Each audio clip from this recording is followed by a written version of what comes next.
Hi everyone, this is Heidi, and this week we are talking about animal allies. So the word ally means friend or helper or a guide of some sort.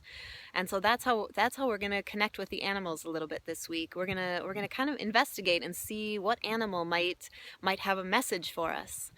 So we humans have a long history of a deep relationship with the animals in the natural world. And all indigenous cultures have many stories about the animals and what wisdom they have to share with us. So I'm going to share a personal story from my own life.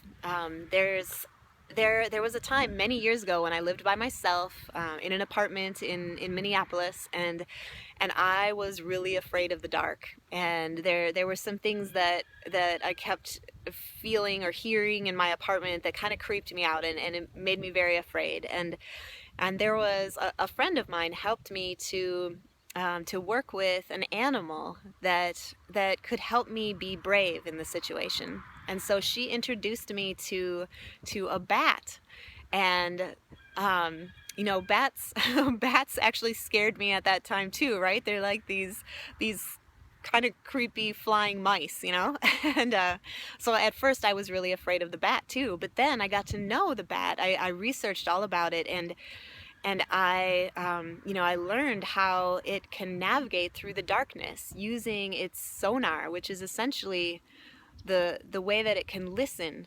And so I learned from that bat that maybe I could do that too. Maybe I could be brave and listen in the dark and to not be so afraid. So I learned, yeah, it took me a long time, but I worked with the message that the bat kept telling me, and I learned to be brave in that situation, and eventually the dark didn't scare me anymore.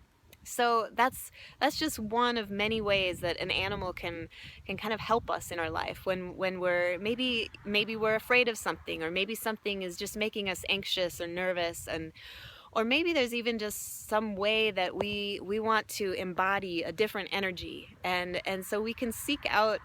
Maybe there's an animal that kind of carries that energy, that like for instance a bear, right, with that really slow, steady, lumbering energy. Sometimes when we're kind of flighty and we're so busy, sometimes we need to kind of sink back into our body a little bit and slow down.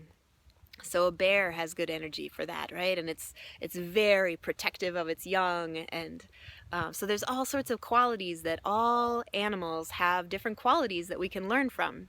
So that is what we're going to do this week. We're gonna do a little bit of an exercise where you can connect with an animal yourself and see what message it has for you. So I look forward to hearing how it goes. I'm excited to hear what animal you all connect with. All right, have fun.